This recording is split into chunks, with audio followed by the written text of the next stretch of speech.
Pour résumer, on a bien compris quand même que, effectivement, comme certains ont pu parler d'effondrement de l'hôpital public, je pense qu'on peut arriver à cette conclusion dans ce sens-là, avec évidemment la crainte qu'on a, nous, les vieux praticiens, de encore s'orienter vers un idéal de l'hôpital public qui est fortement mis à mal, et peut-être probablement qu'il n'y a plus d'idéal de l'hôpital public, dans le sens qu'on pouvait l'entendre.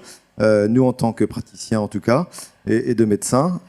Idéal, ce qui voulait dire probablement un engagement dans un soin à l'ensemble d'une population générale. Même si nous, pendant nos études de médecine, on ne nous a pas beaucoup mis dans la tête qu'on était là pour aller soigner la population générale. Hein. On a appris beaucoup de choses, mais on n'a pas beaucoup appris qu'il fallait soigner tout le monde, et que ça soit l'indigent ou le très riche.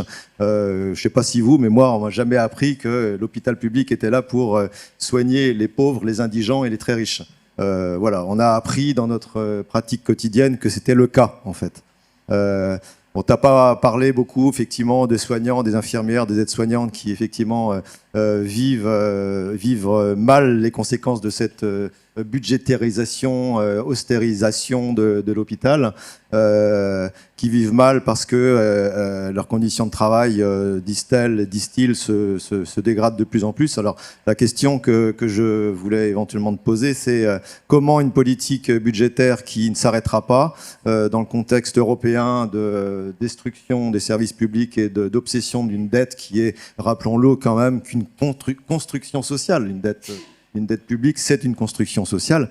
Je vous rappelle, il y a un beau livre d'un économiste qui vient de sortir, dont j'ai oublié le nom totalement, sur les aides publiques, par exemple. On sait que les 3/4 des aides publiques des dernières années ont été orientées vers les entreprises. J'ai rien contre les entreprises, mais c'est 200 milliards par an d'aides publiques aux entreprises depuis un certain nombre d'années. Donc cette année, c'est 200 milliards d'euros d'argent public, de nos impôts qui vont aux entreprises, pourquoi pas, mais en tout cas, l'orientation stratégique actuelle, et c'est effectivement, comme tu dis, de l'entreprise, avec une erreur probablement, c'est de penser à l'hôpital comme une entreprise, et donc je voulais que tu insistes sur ce sujet-là, et sur une forme, et ça c'est la chose que tu as peut-être pas évoquée, à côté de cette austérité et de cette pénurie, comment penser l'hôpital public dans ce que André Grimaldi, contre lequel André Grimaldi s'oppose bien sûr, et bien d'autres, c'est cette marchandisation de la santé qui en rajoute une couche dans, on dirait, l'utilisation dite efficiente des deniers publics. Est-ce que cette notion de privatisation et de marchandisation, qui est peut-être aussi finalement un trait caractéristique de l'ensemble des services publics en France et en Europe probablement, joue aussi un rôle, c'est-à-dire une sorte d'idéologie néolibérale qui en rajoute une couche sur la financiarisation. Merci Philippe, ça fait beaucoup de questions, mais alors oui, j'ai pas parlé des paramédicaux, si j'en ai parlé un peu quand même sur le fait de repenser la division du travail soignant entre les médecins d'un côté et puis les paramédicaux. De toute façon, ça c'est une des pistes qu'il faut forcément envisager, y compris d'ailleurs à l'hôpital, c'est-à-dire accepter davantage une délégation de tâches. Au passage, j'ai oublié de vous dire, si j'ai entendu François Braun dire il faut libérer du temps médical. Donc j'ai demandé à ce qu'on supprime un certain nombre de procédures administratives inutiles. Question, si elles sont inutiles, pourquoi elles existent? Bon, donc une forme de débureaucratisation de l'hôpital public me semblerait déjà être une bonne voie, hein, en libérant du temps médical, mais tout ça, c'est des pistes qui sont déjà envisagées. Ensuite, il y a l'évolution la moins sympathique, et on va devoir passer par là, c'est faire suer le burnou, c'est-à-dire continuer dans l'intensification du travail, parce que, évidemment, avec des ressources humaines qui n'évoluent pas au même rythme que l'activité, il n'y a pas 1000 façons de faire, c'est d'augmenter la productivité par tête. Voilà. Depuis le début du capitalisme, hein, ça se passe comme ça. Hein. Donc, je dirais qu'il y aura une continuation de de la transformation industrielle de l'hôpital. Parce que pour aller vers ce que toi tu veux et moi je veux, il faudrait avoir des soignants beaucoup plus nombreux. C'est-à-dire des médecins plus nombreux, des infirmières et des aides-soignantes plus nombreuses. Or, on ne peut pas le faire si on n'a pas assez de ressources humaines. Excusez-moi de l'expression, je mets des guillemets à ressources humaines. Et donc, quand vous devez faire un surcroît d'activité et que vous n'avez pas le personnel en regard, bah, vous augmentez la productivité. Et puis, ce qui a été sous-entendu par Emmanuel Macron en 2023, faire sauter les 35 heures à l'hôpital. C'est-à-dire, effectivement, augmenter la durée de travail des soignants. Donc c'est pas très réjouissant ce que je dis, je sais bien, mais c'est à peu près, à mon avis, ce qui va se passer. Alors, tu as compris, j'ai du mal, moi, à me projeter. Je sais qu'André adore les mécanos intellectuels, tout ça, mais je suis trop connaisseur des arcanes de l'administration, de la santé et des politiques de santé pour me lancer dans des exercices sur l'hôpital. Vous vous souvenez, pendant le Covid, on s'est tous amusés à faire le jour d'après. C'est-à-dire, on était confinés, donc on n'avait que ça qu'à faire.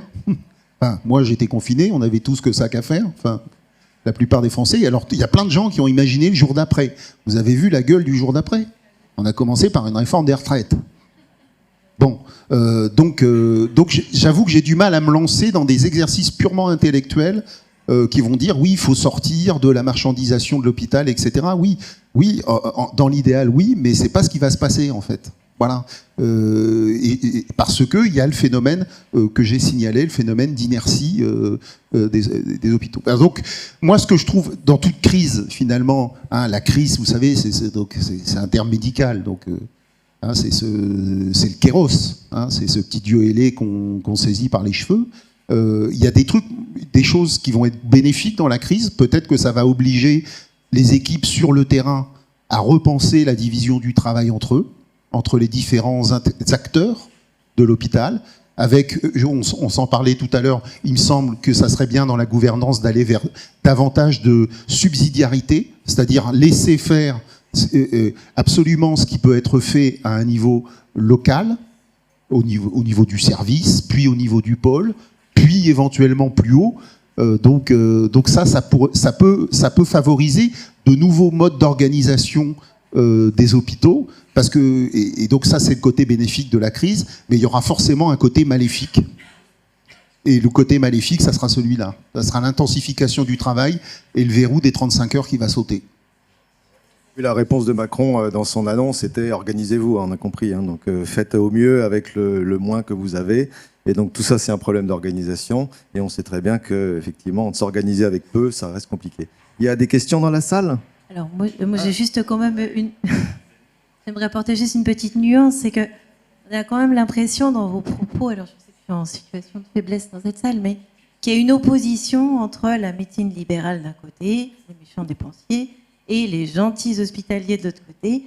Moi, je suis médecin essentiellement libéral, et j'ai vraiment l'impression, et c'est pas une impression, de participer mais entièrement au service public de santé en France. Je suis en secteur 1, je fais exactement les mêmes actes qu'à l'hôpital, et les médecins de proximité que nous sommes sont en fait une bouée aussi pour l'hôpital. Je veux dire, notre objectif à nous, c'est d'essayer de tamponner, d'éviter que les patients n'arrivent aux urgences et vouloir absolument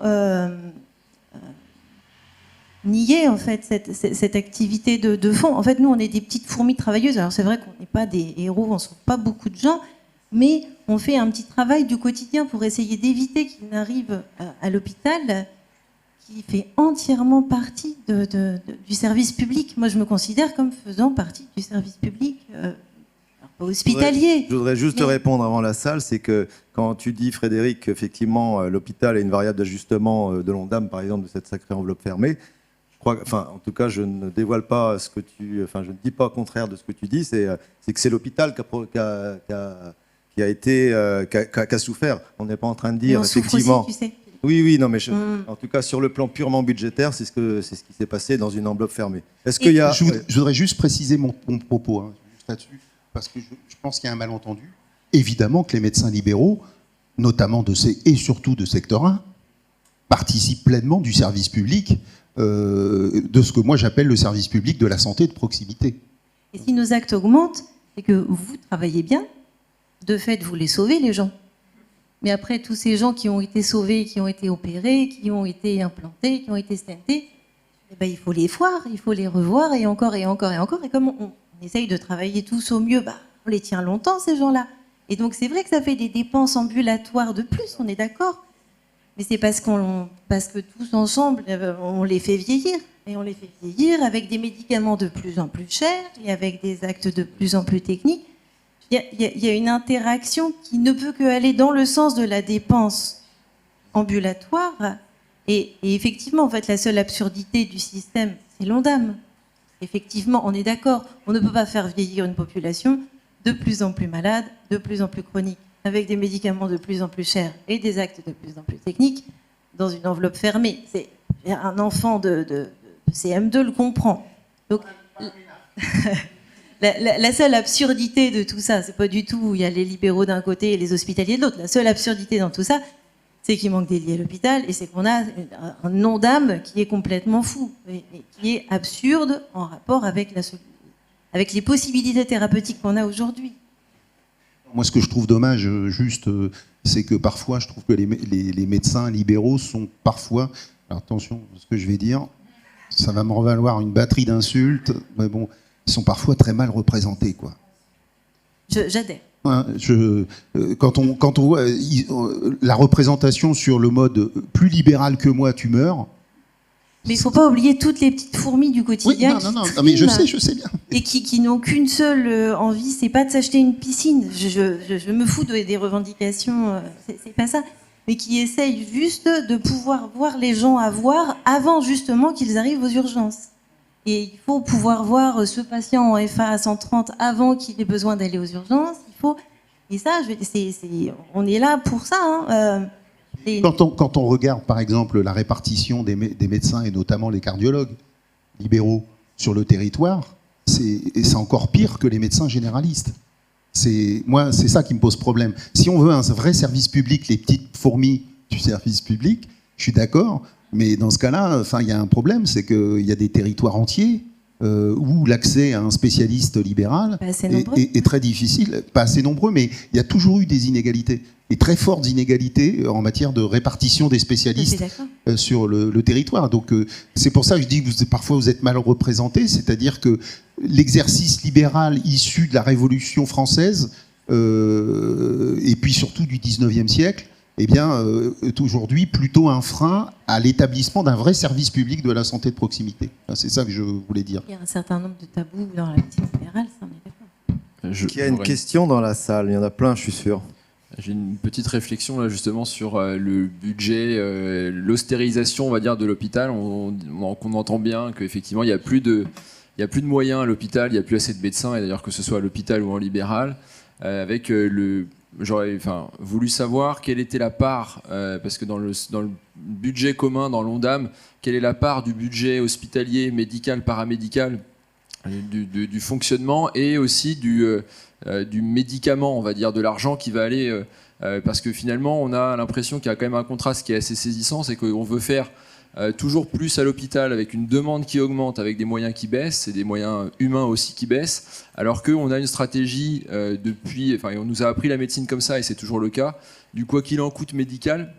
Le Covid était aussi un bon exemple, mais c'est aussi dans notre quotidien. C'est-à-dire qu'on ne raisonne pas ou peu l'offre de soins qu'on propose à tous les patients, et on dépense un peu sans compter jusqu'à parfois des âges induits dans des situations désespérées, et qu'on a l'impression que finalement on a l'argent, mais on a les big pharma multinationales qui s'enrichissent alors que tous les systèmes de santé nationaux sont à sec. Et est-ce qu'il n'y a pas possibilité d'avoir aussi une sorte de bras de fer à ce niveau-là sur l'argent du pot commun qu'on paye tous avec nos impôts, qui va dans les poches des...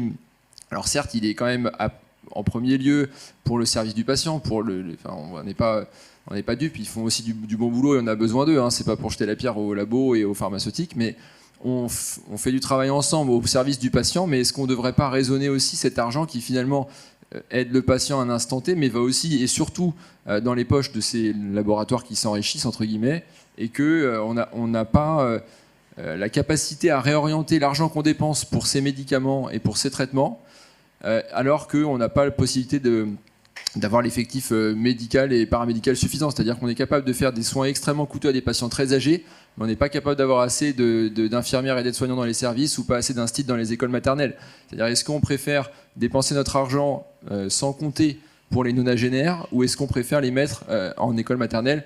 Enfin, c'est une question de société, il n'y aura pas de réponse, mais c'est une question qui est jamais abordée, et finalement est-ce qu'on ne devrait pas aussi nous prendre notre part de responsabilité, mais aussi à l'échelle nationale des orientations qu'on donne à la santé, et de réduire ce quoi qu'il en coûte, parce que le quoi qu'il en coûte, on n'a pas les moyens de le tenir dans le temps. Et l'argent, on en a, mais on ne le met pas au bon endroit.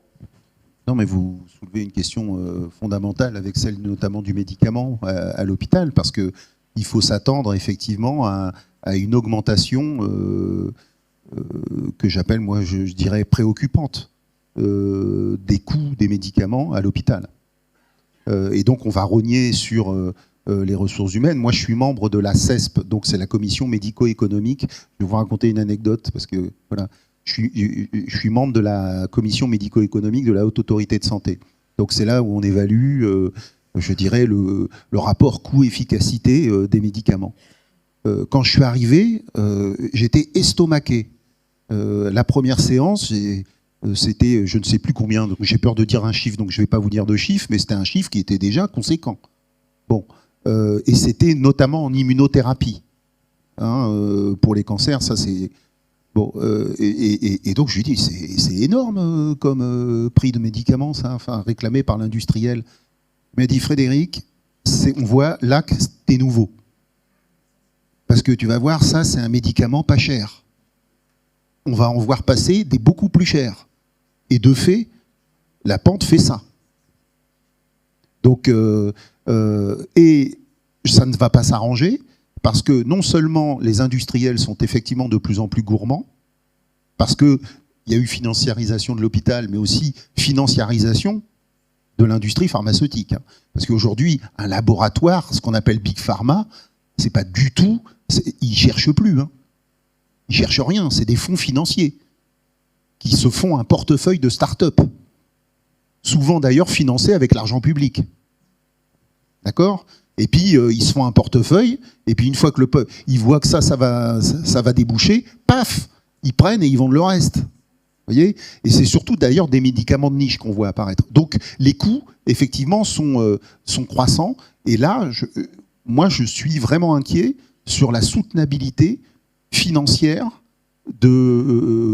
budgétaire plutôt, pour l'hôpital, on peut le dire, d'une cupidité croissante de Big Pharma, et ça ne va pas s'arranger, j'ai dit, parce que comme on a un président de la République qui est tout axé sur l'innovation, eh bien en fait, il y a aujourd'hui des procédures accélérées d'admission des médicaments, des innovations thérapeutiques, bien souvent des innovations à la marge, soyons clairs, avant même, l'accélération et l'acceptation du prix pendant 2 ans, par exemple, voilà, réclamé par l'industriel. C'est-à-dire que on va à l'inverse de ce que vous voulez, c'est-à-dire un régulateur public qui est de plus en plus laxiste avec Big Pharma. Voilà. Et donc, il faut s'attendre à une explosion des budgets médicaments des hôpitaux. Alors, comment on va faire ça? J'en sais strictement rien, vraiment. Et d'ailleurs, personne ne le sait vraiment. Parce qu'on a l'impression qu'on n'a même pas la main, finalement, contre eux, et qu'on n'a pas de pouvoir de régulation, qu'ils dictent la loi. Et même un pays individuellement peut difficilement s'opposer, puisque c'est tellement mondialisé qu'on se dit comment la France pourrait dire non à tel médicament nouveau qui apporte certes une amélioration du service rendu, alors que tous les autres pays l'ont. Donc on va se dire c'est pas possible.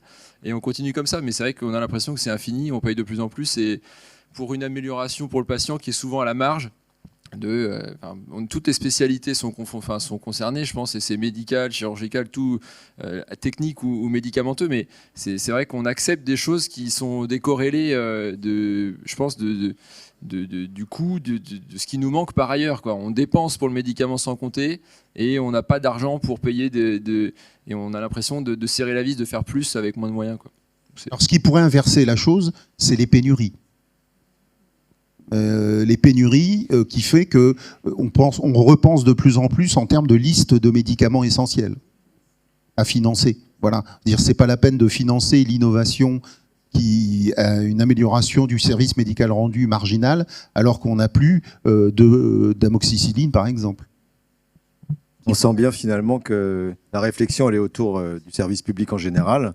Et que la proposition et la réponse qui est proposée, mais comme tu dis, probablement qu'elle ne viendra pas, c'est une vraie agence publique du médicament notamment, que réclament un certain nombre d'instances, dont l'Observatoire des médicaments.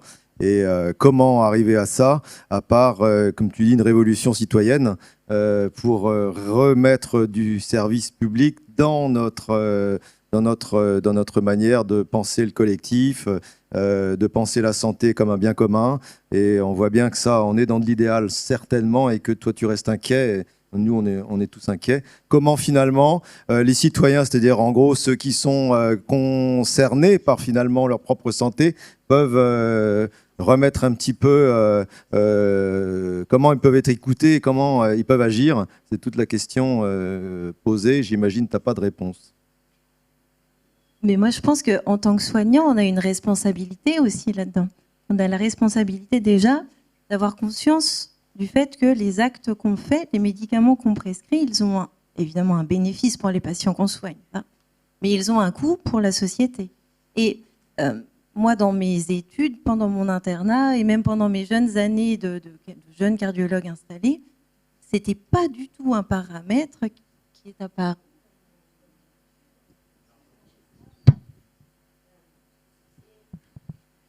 C'est pas du tout un élément qui intervient à sa juste place, je pense, dans les raisonnements qu'on porte. Et je pense que tu as raison. On a accès maintenant à des médicaments qui coûtent très très cher. Alors nous, les cardiologues, c'est vrai. En oncologie, c'est délirant. Et on a un vrai... ils sont moins chers en psychiatrie. Et on a probablement un rôle à jouer, et la collégialité a probablement quelque chose à faire là-dedans, dans le fait de dire, OK, à quel patient je ne donne pas tel médicament ou tel traitement. Peut-être qu'au lieu d'apprendre, alors évidemment, il faut apprendre à prescrire, c'est notre job, mais il y a aussi probablement un boulot d'apprendre à ne pas faire quand on est médecin, parce que le bénéfice attendu, il est finalement mineur, le coût social, il est majeur, et on a un vrai rôle. Avant de faire la révolution, on peut déjà essayer de raisonner de façon un peu plus large et d'enlever les œillères qu'on a. OK, il y a telle indication, je fais telle... je pense qu'on a un vrai rôle à jouer. Et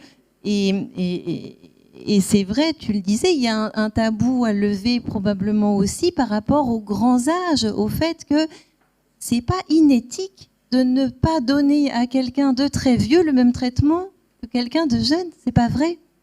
Et on a vraiment, je pense, quelque chose à réfléchir dans la décélération des traitements pour des gens qui, de fait, n'en bénéficieront pas. Et c'est vrai. Il y a d'autres questions dans la salle. Juste une réflexion. C'est vrai que l'auto-organisation, c'est une demande, évidemment, ça aussi pour le coup des pouvoirs publics. Auto-organisez-vous. Vos actes ne sont pas pertinents. Vous avez à vous auto-contrôler. Ce qu'on réclame, que la profession médicale réclame depuis extrêmement longtemps, avec le danger, effectivement, que l'auto-organisation, elle a de temps en temps, elle ne marchera pas. Est-ce qu'il y a d'autres questions? Je suis sûr qu'il y en a plein. Oui, moi aussi, je suis... Oui, m'entendez? Oui, je suis sûr qu'il y en a plein. Je voulais juste revenir sur un point que je trouve toujours très intéressant et important, qui est le numerus clausus, puisqu'on en subit évidemment les conséquences aujourd'hui et puis pour les prochaines années. Vous nous avez bien expliqué le caractère conjoncturel, finalement, et pour le coup, médecin centré de l'émergence du numerus clausus en France. Mais pour autant, enfin, sur ce que j'en sais, la raréfaction de la denrée médicale est une chose quasiment internationale et de toute façon largement distribuée dans les pays occidentaux, que ce soit en Allemagne, en Angleterre, dans d'autres pays, en Israël, je ne sais pas, aux États-Unis. Enfin, or, les mêmes causes ne doivent pas expliquer les mêmes effets, puisque si en France, effectivement, je dirais la structuration de la médecine libérale était telle qu'on a pu aboutir à un effet que vous nous avez expliqué, ça m'étonnerait beaucoup que ça ait été la même chose en Angleterre et en Allemagne. Or, on a aussi raréfié la denrée médicale dans ces deux pays. Donc il doit y avoir quelque chose d'autre, une sorte de tronc commun qui explique cet état de fait. Vous avez tout à fait raison. Évidemment que on observerait qu'en France, la pénurie de médecins, la baisse de la denrée médicale, si c'était seulement lié au numerus clausus, mais sauf que tous les pays se sont mis, à partir des années 70, à une doctrine qui est que c'est l'offre qui fait la dépense, qui fait la demande. Ça, c'est des travaux d'économie de la santé qui montrent que plus...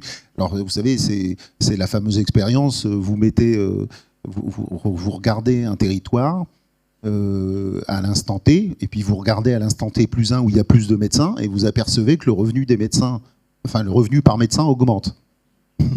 Donc c'est le syndrome Knock. Hein. Bon.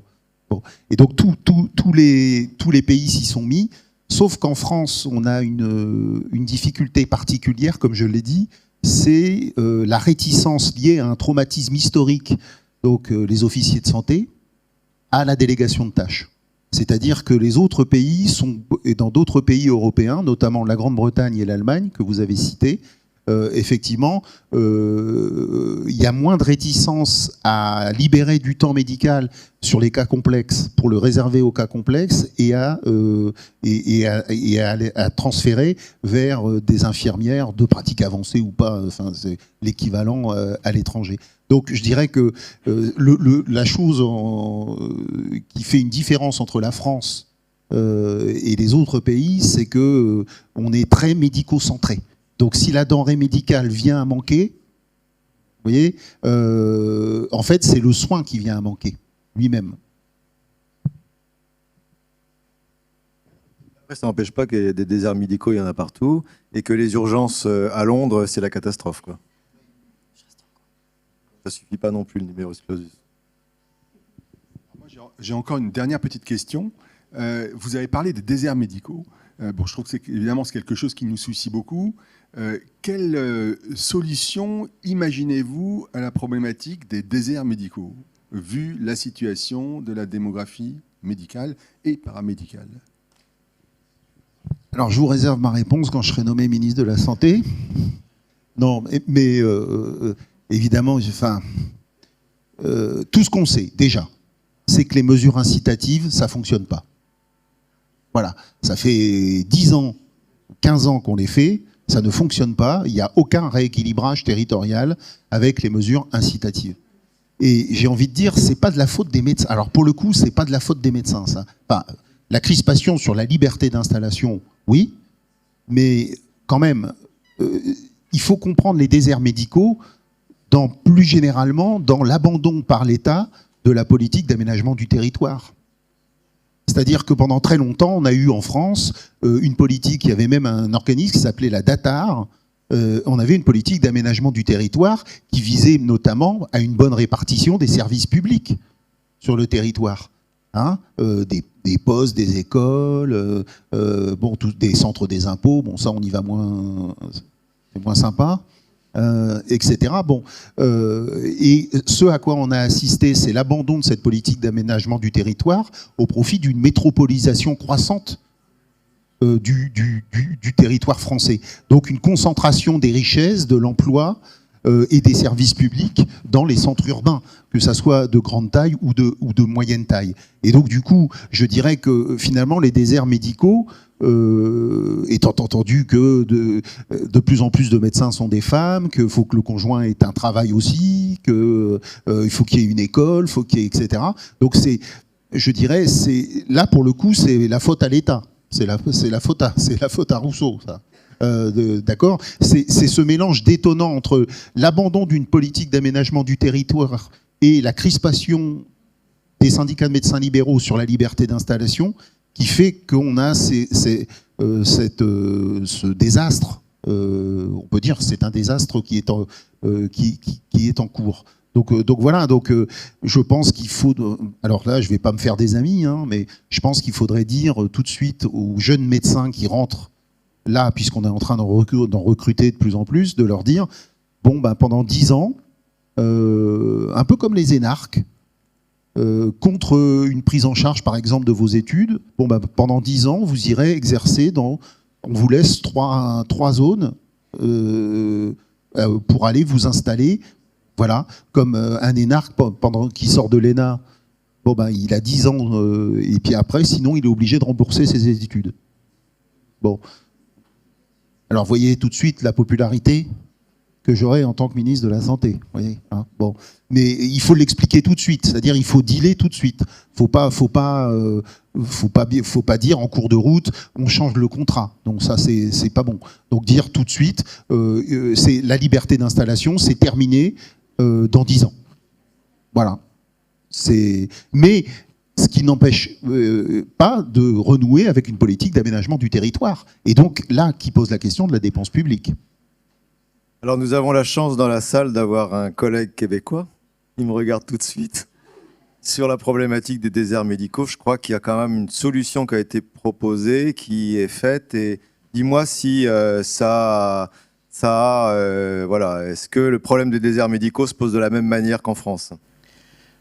Ouais, tu me mets sur la sellette un petit peu, mais j'ai pas les connaissances très approfondies sur cette partie-là, mais c'est certain que nous, on n'a pas un système public-privé aussi bien défini qu'ici, c'est-à-dire qu'on n'a pas d'hôpital privé ou de cardiologues libéraux en parallèle. Donc, par exemple, un profil comme moi, je vais retourner travailler dans un hôpital universitaire et la très, très, très grande majorité des cardiologues de ville sont reliés à un centre universitaire ou plus ou moins proche, affilié universitaire et tout ça.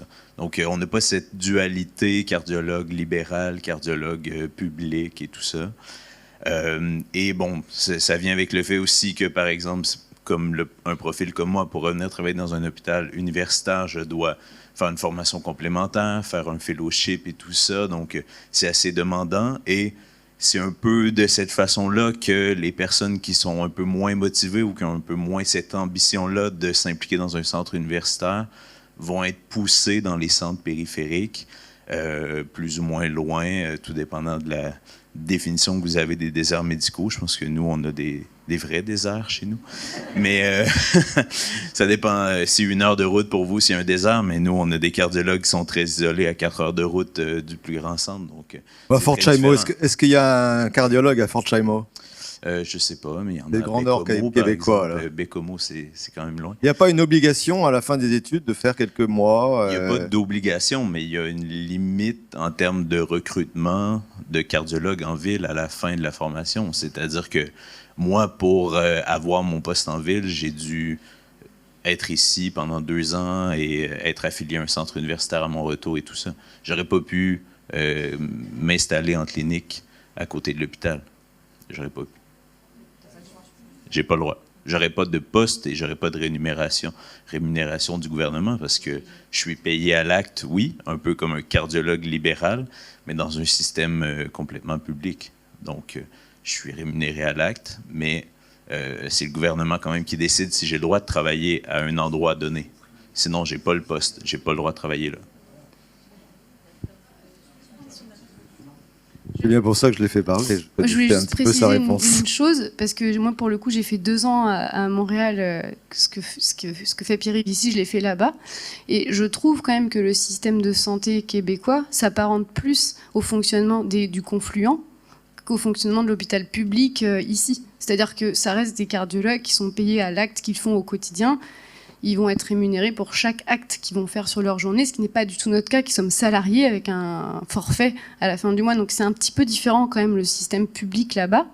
Et l'autre chose, c'est qu'effectivement, moi pour voir des patients transplantés au Québec, j'avais des patients qui faisaient 12 heures de route pour venir nous voir à l'hôpital. Et donc c'est pour ça que quand on me parle de déserts médicaux pour des patients qui font 45 minutes de route. Je trouve que c'est vrai que c'est pénible pour les gens, mais il faut relativiser par rapport à certains pays dans le monde où l'accès aux soins est quand même beaucoup moins bon que le nôtre, quand même. Qu'il y ait une...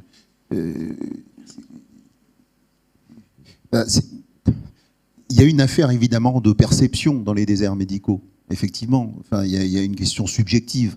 La population française a été habituée à une densité médicale et à une proximité médicale, je dirais, élevée. Donc, effectivement, le reflux donne l'impression qu'on... Mais qui va aussi avec un sentiment plus général de déclassement de la France aussi, et tout ça. De fait que le service public, tous les services publics tombent en lambeaux, l'école, etc. Et donc ça crée aussi cette sensibilité particulière à cette question de l'accès aux soins. Et je tiens à le dire ici, l'accès aux soins pour les Français, les inégalités d'accès aux soins sont les inégalités les plus mal tolérées parmi toutes les inégalités. Inégalités de logement, de revenus, d'éducation, etc. Eh bien, les inégalités d'accès aux soins sont les inégalités les plus mal tolérées, selon les études du ministère. C'est-à-dire qu'il y a une sorte de sensibilité sociopolitique très forte en France à l'accès aux soins. Donc, c'est pour ça, ça explique aussi le fait qu'on estime qu'à 1 heure, si on est à 1 heure d'un cardiologue, on est dans un désert médical. Après, il y a les temps d'attente aussi, hein. À jouer, enfin voilà. Donc voilà. Donc il y a cet aspect-là, et puis je voulais en dire un deuxième là-dessus, mais oui, par exemple quand vous regardiez les cahiers, j'ai un peu fait les cahiers de doléances des Gilets jaunes, en fait systématiquement arrivé en tête de récrimination, de doléances. Donc c'était le médecin généraliste est parti en retraite, il a dévissé sa plaque. 2, l'hôpital public du coin, de proximité, est soit fermé, soit reconverti. Voilà. Et donc, un attachement fondamental à ça. Et à mon avis, c'est pas un hasard, et ça rejoint les études du ministère sur la sensibilité très particulière que les Français, et notamment avec l'hôpital public, qui est quand même au cœur du pacte républicain, quoi. L'école et l'hôpital, ce sont les 2 symboles des services publics en France, quoi.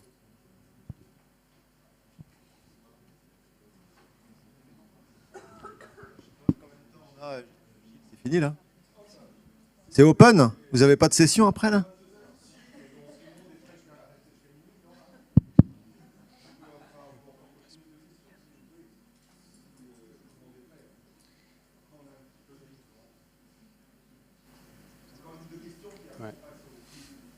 Vas-y.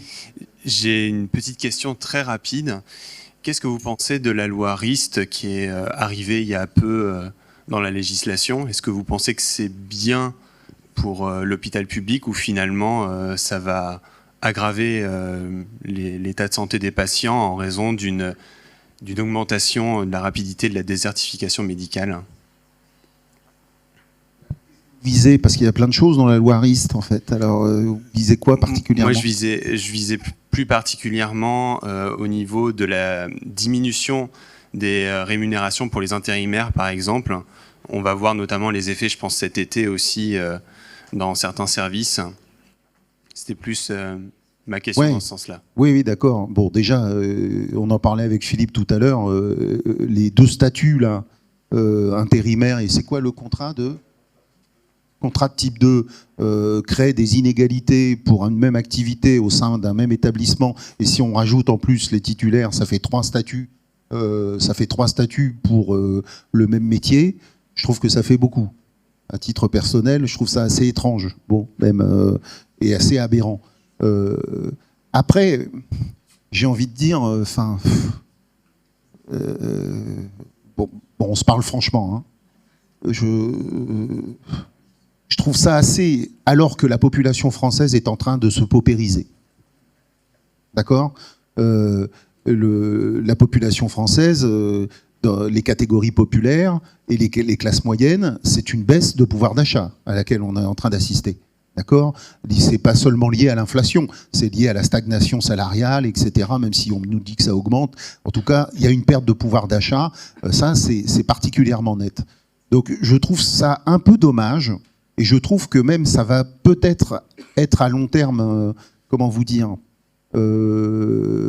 assez néfaste pour l'image de la profession médicale si elle ne parle que d'argent. Vous voyez ce que je veux dire ? C'est comme le C à 50 €. Tout le monde, moi j'habite dans un coin perdu de la Bretagne, dans le Finistère. Hein, après c'est New York. Bon, il y a Ouessant entre les deux, ouais, c'est vrai. Bon, il y a une étape. Ouais. Et tout le monde était complètement choqué par l'idée que la consultation puisse augmenter à 50 €, tout simplement parce que les gens se disaient comment on va faire pour payer ? Puis de toute façon, à la fin, c'est le contribuable qui va payer. Donc c'est pareil sur la question de l'intérim, de la rémunération de l'intérim. Des fois, j'ai l'impression que les porte-paroles des médecins ne réalisent pas à quel point ça peut choquer les gens.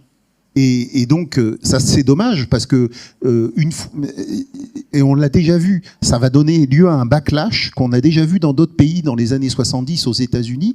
C'est-à-dire quand le nombre de médecins va réaugmenter, le soutien de la population à la profession médicale aura été érodé et ça va permettre à l'État de faire passer des trucs qu'il n'ose pas faire passer à l'instant T. Vous voyez ce que je veux dire ou pas ? Vous voyez ? Donc je trouve que cette question, l'intérim, c'est quand même 1400 €, c'est ça ? C'est 1400 dans la loi Rist, hein. Oui, à peu près. Hein. J'ai pas le chiffre en tête. Plafonné, sachant que on dépasse en plus. Hein. Ça c'est dépassé. Bon, il faut savoir. Moi, j'ai discuté avec un DRH de l'hôpital de Necker. C'était Necker. Il a dit on peut plus gérer. On peut plus budgétairement, on peut plus assumer de payer des intérimaires comme on les paye aujourd'hui. Donc, ou alors, si vous voulez, il y a une solution qui est très simple, hein, c'est augmenter les impôts. Non mais et dire parce que comme il faut réduire la dette publique, il n'y a pas 36 solutions. Hein. Si on augmente la rémunération des médecins, qu'ils soient libéraux ou intérimaires ou hospitaliers, alors dans ce cas-là, il faut augmenter les impôts. Alors allez expliquer aux Français qui se paupérisent déjà avec l'inflation qu'en plus on va augmenter le taux de CSG. Bonne chance en fait. Enfin, je veux dire voilà. Donc il y a un moment, il faut savoir mettre de côté ses ambitions financières. Et puis se dire il y aura des temps nouveaux après. Puis il y aura des périodes de vaches plus grasses. Sachant, faut pas oublier effectivement que dans les petits hôpitaux, moi je suis de Carhaix, donc tu connais, plus de mater, que effectivement les intérimaires viendront plus. En anesthésie réa, nous on connaît bien parce que on est au moins dans les 40% des gens qui font de l'intérim dans les hôpitaux. Ta question sur les petits hôpitaux est une vraie question. En Bretagne, en l'occurrence, il y a quand même là Pontivy ferme ses urgences. C'est évidemment il y aura un moment donné où ça va mal aller, ça c'est sûr. Et alors le risque effectivement c'est probablement de répondre rapidement en mettant un pansement sur la fuite, c'est-à-dire à un moment donné de réaugmenter mine de rien par en dessous leur salaire. Ils vont pas lâcher le syndicat des médecins remplaçants. Hein.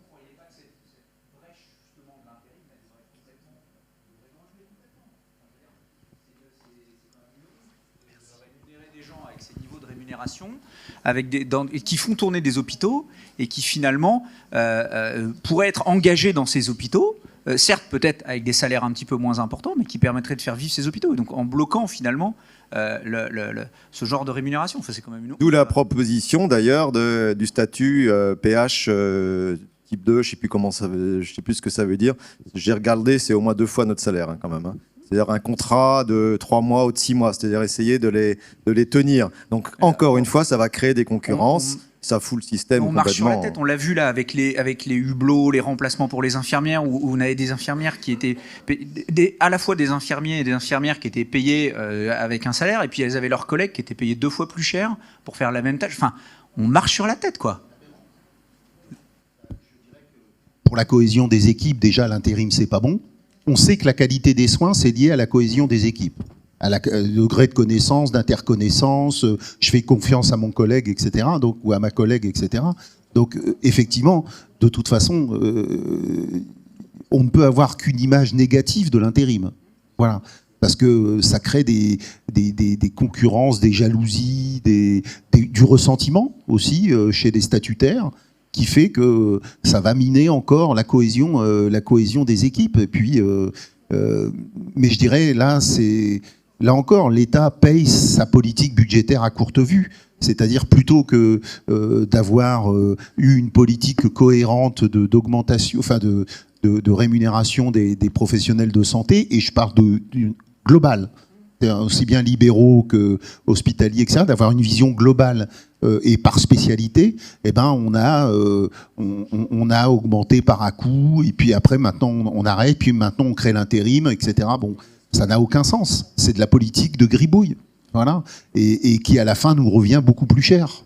Voilà, et qui crée des problèmes effectivement dans les équipes. Donc oui, je suis d'accord avec vous, il faudrait supprimer l'intérim. Voilà. Et puis alors le contrat de type 2, j'en parle même pas. Hein.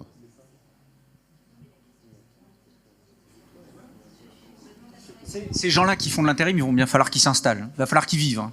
Donc pour moi, ils vont finir par s'installer de toute façon. Donc, mais bien sûr.